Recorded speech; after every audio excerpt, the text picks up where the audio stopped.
The signal that changed the stars. The Galactic Empire spanned over 300 systems, a force of stability and control that had not been challenged in over 2 millennia. Its fleets patrolled the known trade routes like sharks, circling their domain. Its laws, written in stone and enforced by plasma, held tight the countless species under its banner. Peace, enforced with power, ruled the stars, but peace often makes giants complacent. Aboard the Imperial Dreadnought, Oristor High Inquisitor Varel stood before the communication array, his eyes locked on a flickering signal that pulsed in an unknown pattern. The room around him was silent, save for the mechanical ticking of ancient processors. He had called the signal nonsense at first, interference from the rim sectors, but then the encryption broke, and he saw it. A voice, a message, spoken in a language none had heard in 20 lifetimes. We are the last of Earth. We seek no war, but we carry memory, and we will not kneel. No ships had entered the Empire's borders, no fleets raised arms, but the message repeated again and again across trade channels, diplomatic lines, and even restricted military frequencies. It bypassed encryption, ignored command overrides, and embedded itself in Imperial record systems like it belonged there. Ordered immediate silence on the matter, a full Class 7 suppression, but the message was already spreading. On the ocean world of Nithan, where coral spires pierced the sky and gravity dipped every third hour, a young data watcher named Coral received the transmission on an abandoned station satellite. He wasn't meant to be on that channel. He wasn't meant to hear forbidden echoes, but he did, and he recorded it. Later that night he played it back for his friends. None of them knew what Earth was, but the voice sounded like war. Far above the Empire's core sectors, in the neutral station of Vornix 6, rumors swirled like solar winds. Traders claimed they'd seen black ships slip past the Imperial beacons. Refugees from minor border systems whispered about colonies going dark. Always the same story. Strange vessels with sleek hulls and markings no one could read. They came in silence. They didn't fire, but they left systems empty. The name passed from mouth to mouth like a ghost. Humans. And then it reached the ears of the Empress herself in the grand halls of the Imperial core, where gravity was balanced by the breath of the stars and light was harvested from dying suns. Empress Errol Seridan heard the transmission for the first time. She listened to it in full. Then again and again, she turned to her war minister. A threat, she asked. No fleet sighted. No weapons fired. Likely posturing, he replied. We suspect a failed colony race attempting to regain relevance. We've seen this before. Let it die out. But ARL had ruled too long to believe in luck. Her people had forgotten what it meant to bleed. She hadn't. We will send a ship, she said. If they're just voices, let us confirm it. If they are real, we'll remind them where power resides. The Vengeance, an Imperial First Contact destroyer, departed within the hour. Fast, sleek, and armed with a contingent of Storm-class Marines. It was the hammer of diplomacy. It entered the rim sectors under stealth and followed the signal to its point of origin, a system with no name, just numbers. When the Vengeance emerged from its warp shell, it found nothing, no planet, no star, just a wreck, a massive, black, ancient thing, half swallowed by a dead moon's gravity. Its design was unlike anything in Imperial records. No heat signatures, no drive trails, but it pulsed faintly, like a heart trying to remember its rhythm. The ship's AI scanned it. The name was etched into its hull, SCV-9013 Peregrine. No species used lettered identifiers like that, none except the ones from the stories. From before the Empire, from before even the Alliance Wars. The commander aboard the Vengeance, a soldier named Valus Wren, ordered a boarding team to investigate. He didn't believe in myths, just in missions. The boarding team entered the derelict. Only one made it back. He had no helmet, no gun, and no memory of what happened. All he said, over and over, was the same thing. They're watching, they remember, and they are coming. When news of the Peregrine reached the Empress, it was not with fear but with opportunity. If humans still existed, then so did their technology. And if that technology was functional, the Empire could possess it, reverse engineer it, weaponize it. In her private chamber, she drafted the order herself. Directive 117. Classify all human-related activity. Silence all non-military records. Secure the next contact point, and prepare for containment. The Empire would not make a scene. Not yet. It would absorb humanity as it had absorbed everything else. Effortless. Efficient. Final. But far beyond the core. In a place no star map listed and no fleet patrolled, the humans were already listening. Their ships did not glitter. Their banners were not flown up but in the dark. Behind cloaks and shields older than memory, Earth's last children watched the Empire stir. They knew how this would play out, because they had seen it before, because history always repeated, and this time they were the ones writing it. The voice behind the signal in the icy depths of the Kuiper Reach, where the void whispered secrets to those bold or foolish enough to listen. A lone ship drifted silently, cloaked in nothing but darkness and purpose. The ship, sleek and matte black, bore no flag. Its hull had no name, but within, it carried something far more dangerous than weapons. A survivor. Her name was Commander Alira Voss, once a fleet captain in Earth's Exodus Navy, now a ghost among stars. She had lived through the fall of Europa Station, watched as humanity's final beacon dimmed, and survived the burning retreat from the Soul Line. She had not forgotten the Empire. They thought humanity extinct. They were wrong. She was the voice that recorded the signal, and now she listened to the storm it had started. Beside her, the AI system Vector processed real-time intercepts. The Galactic Empire had received the message, and more importantly, they had reacted. They sent a ship, Vector reported. Initial boarding attempt ended in partial neurological collapse of one operative vessel has now returned to fleet space. Alira leaned forward, tapping a finger against the control panel slowly, which means they know we exist. Correct. Vector confirmed, then they'll come looking. She stood slowly, crossing the narrow command deck and gazing out into the stars, those old companions that had seen her people rise and burn. Initiate Phase 2. Vector paused. This will escalate the conflict. Alira's voice was calm. It was never going to be quiet.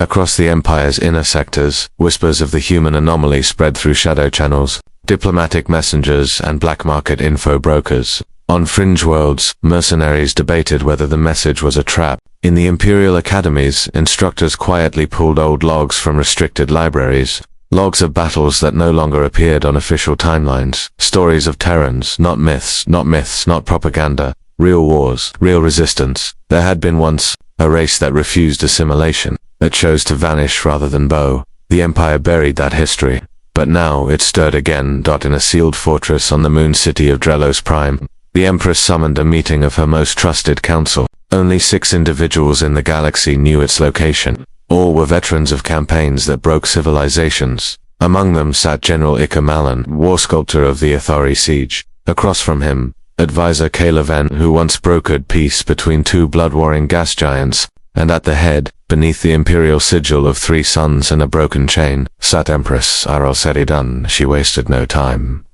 You've all seen the signal. By now you know the word, human. You may think it a fable. I did once. She paused, letting her gaze pierce each of them. But the dead have stirred. Their ships move in silence. Their tech defies our scans. We sent the vengeance and we lost more than we learned. I want answers, not theories. Kayla Ven leaned forward. We have fragments from the boarding crew. One recorded phrase was extracted from the survivors' neural logs. She pressed a button. A distorted voice filled the chamber. Not ready for what we remember. The room fell into stunned silence. General Malin narrowed his eyes. Sounds like arrogance. Or prophecy, Kayla muttered. The Empress rose from her seat. Arrogance or not, I intend to answer it. Prepare the Harbinger for launch. Send an elite squad into the drift sectors. No scouts this time, no diplomacy. I want one of them captured, alive. Her tone hardened. I will not let ghosts defy the Empire. On the other side of the void, Alira Voss had already moved her ship to a hidden station orbiting a rogue planet.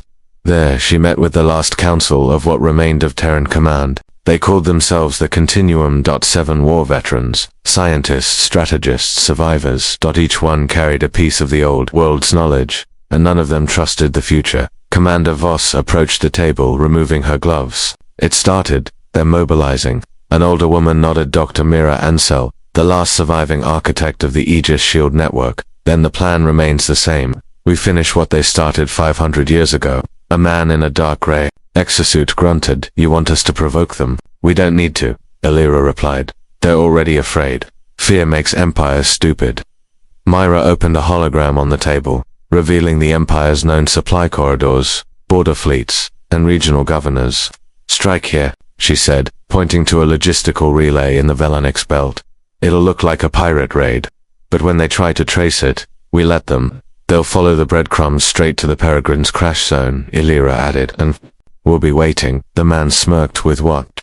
Voss stepped back and tapped a panel. A schematic lit up the air above the man-old Terran warship. Long lost to the Exodus. The TSV Vigilant Dawn. She's awake, Elira whispered, and she remembers everything. Meanwhile, aboard the Imperial supercarrier Harbinger, Captain Leith Eros oversaw final launch prep. He was young by Imperial standards, but ruthless. A graduate of the Black Flame Academy, he had served in the Coran Mutiny, crushed rebellions on 5 moons, and earned his rank by leading without mercy. Human mission, to him, was a curiosity, but one he intended to end quickly. This is not war, he told his hand-picked strike team. This is an investigation. We find the source of the signal. We recover what we can. We leave no traces. One soldier raised a question. What if they fight back? Leith smiled coldly.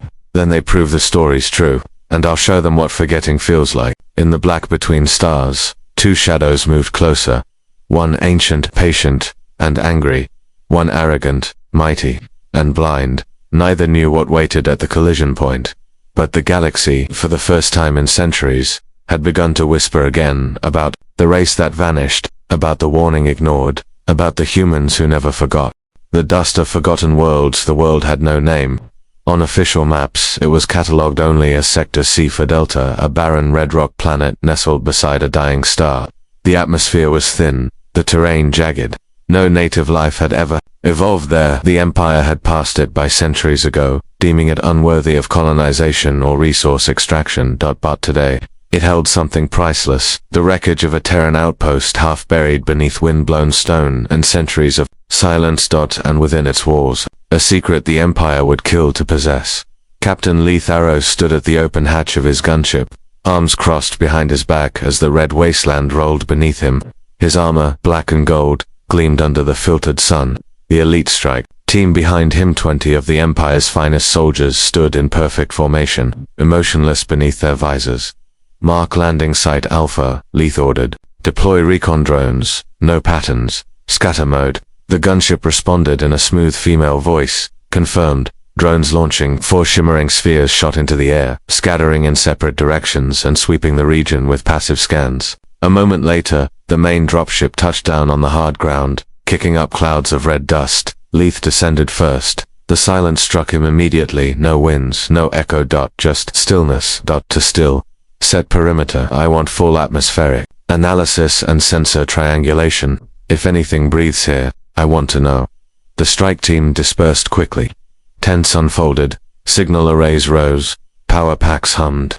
The base was operational within minutes. Leith reviewed his HUD, frowning. Nothing on sensors, no movement, no power signatures, no sign of the supposed Terran tech the Empress wanted recovered. Only the ruins, ancient and broken, and yet something lingered. Some weight in the air, like the residue of memory. As if the world itself hadn't forgotten who once lived here, beneath the surface of the planet.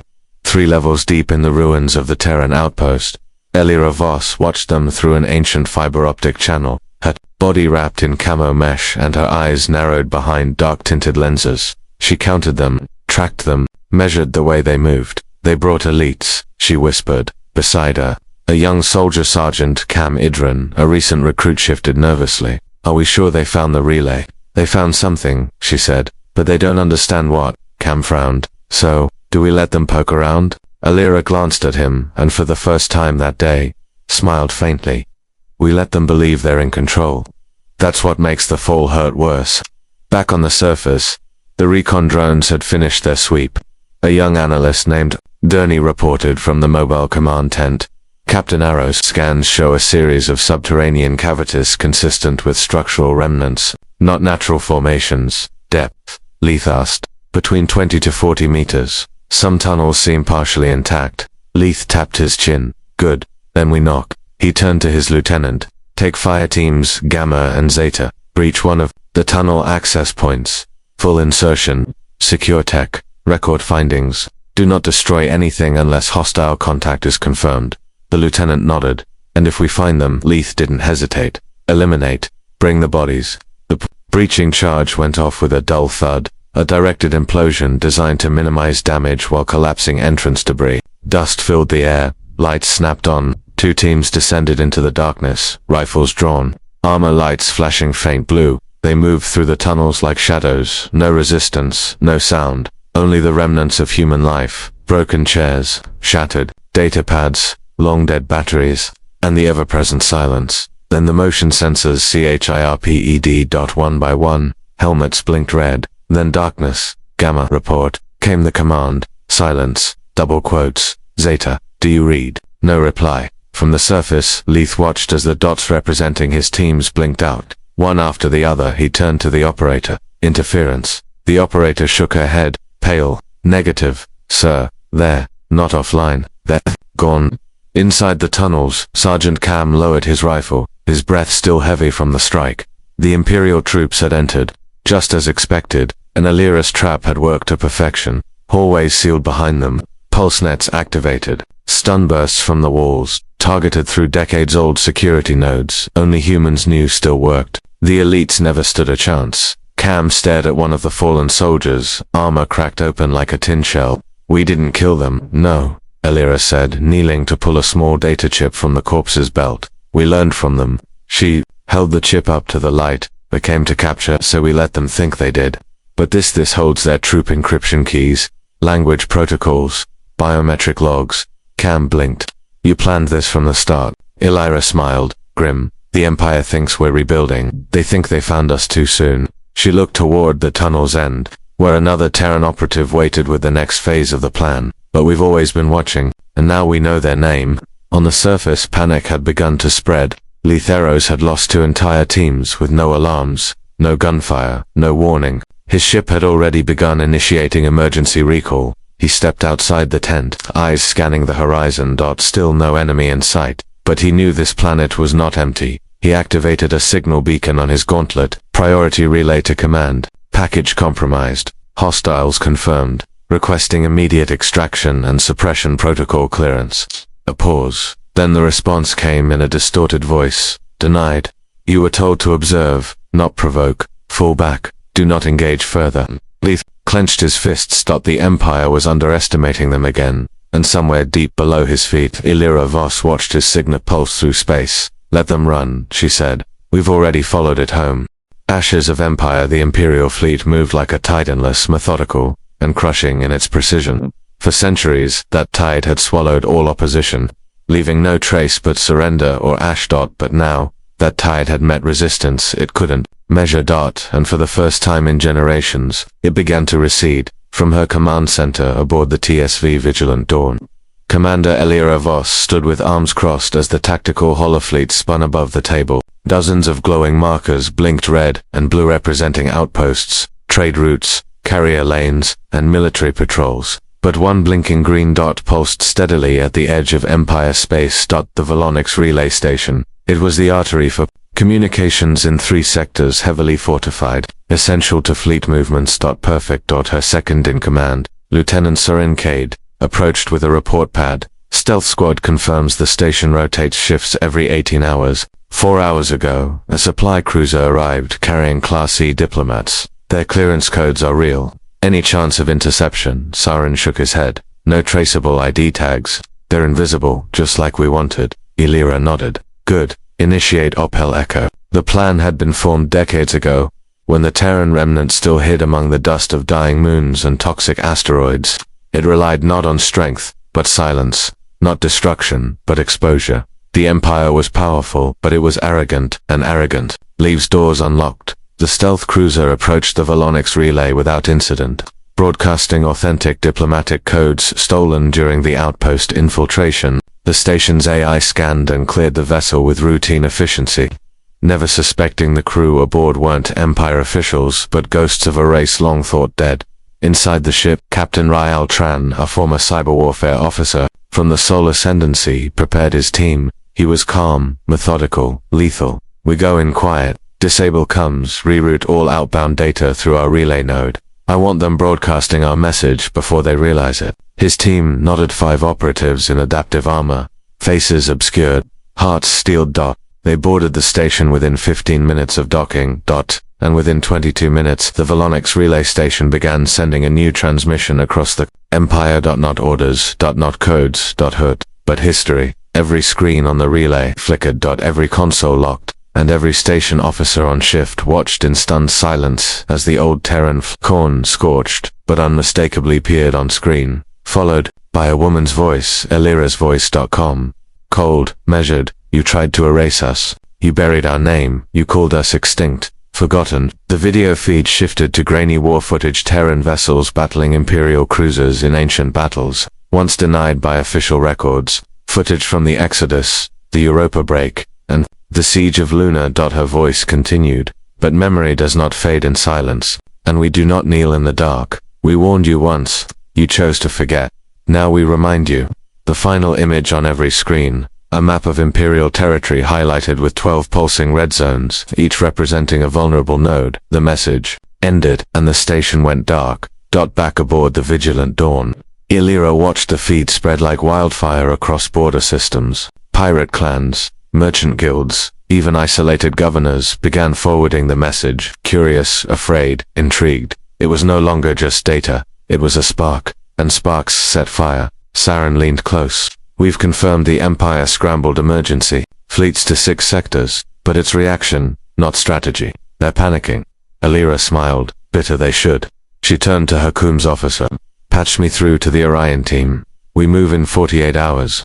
On the Empire's side, chaos bloomed out across 3 regions. Civilian protests broke out. Colonnades once assured of eternal peace questioned their history. Whispers of Terran resistance filled encrypted channels. In the high chamber of the Empress, a storm raged. Oral Seridan watched the leaked transmission in silence, her fingertips white against the armrests of her throne. They've weaponized memory, she muttered. Her military advisors stood speechless. We underestimated ghosts, she said bitterly. Now the stars burn with their name. General Ika Malin stepped forward. We still have the numbers, the force. Shall I deploy counteroffensives to all marked sectors?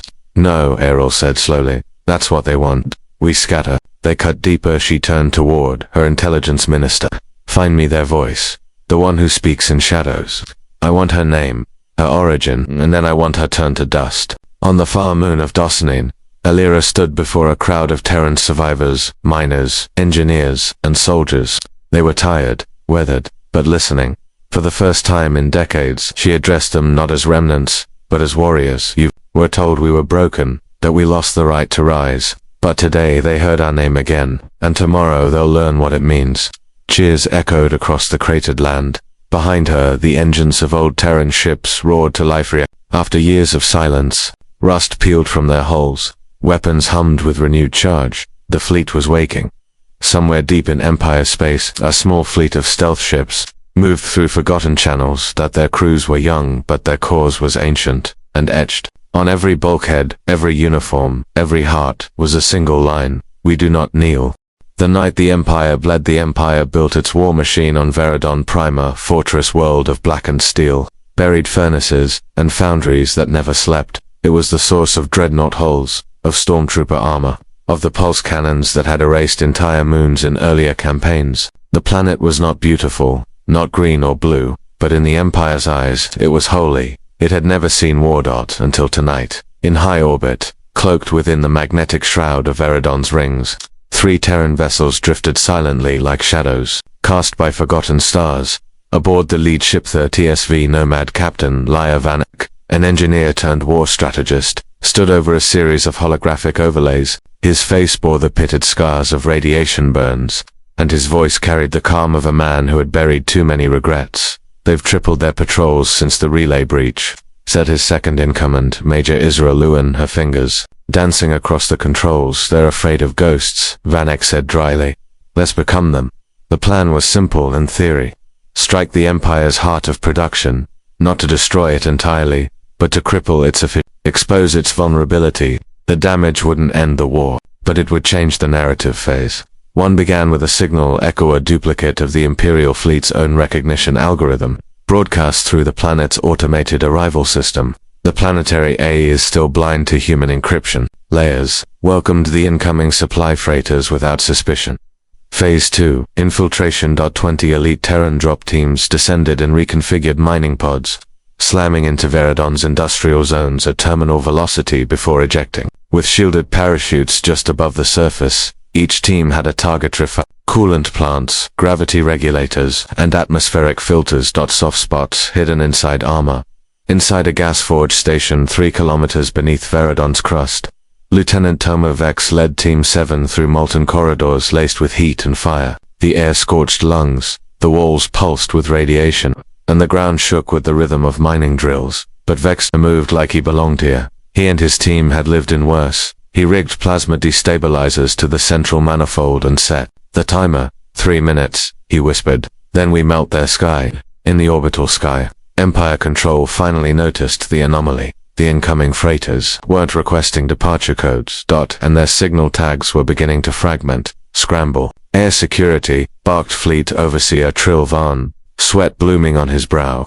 Bring down the orbital grid. But it was too late. The Terran main ship had just launched its second payload. Signal forks designed to broadcast hundreds of false fleet signatures across the sector to the Empire's satellites. It now looked as if an entire fleet of Terran warships had appeared out of nowhere. Panic surged. Vaughn shouted into his comms. Where is the fleet?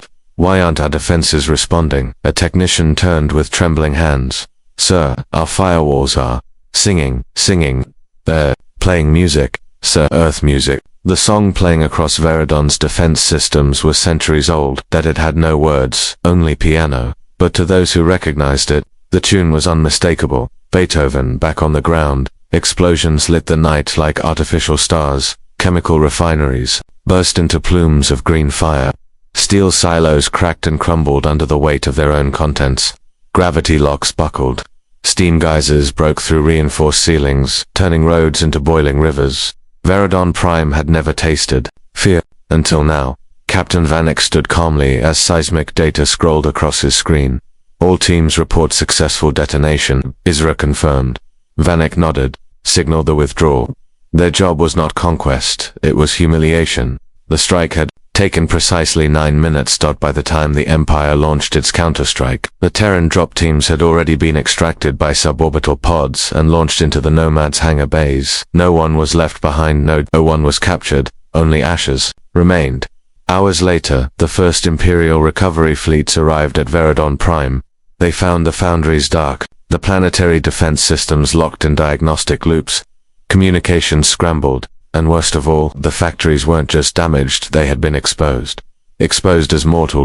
And across the Empire's vast communication networks, civilians and soldiers alike whispered the unthinkable. They struck Veridon. If the Empire's war god could bleed, so could the rest. In the Empress's war chamber, silence reigned. The holofeed showed still images of Veridon's devastation. Cold in rage, who led this? The intelligence officer swallowed hard. We traced partial signal data. We believe the operation was led by one of the rogue Terran engineers, a defector from the Exodus fleet. Name Laya Vanek. She leaned forward. I want him erased, ma'am. Not killed, erased. I want his entire history removed from our databases. His face, his voice, his existence. She rose from her throne. Make an example of the record itself, so no one forgets what happens when humans humiliate the Empire. But in hidden channels far from her reach, a new message spread more than just data. It was a statement, a declaration, a single line encoded into hundreds of public access terminals across colonized space. If Veridon can burn, so can anything. And behind those words, a name signed in digital fire, TSV Nomad. Empire no longer feared a rumor, they feared a strategy. They feared the TERRANS. Because humanity wasn't just surviving, they were planning.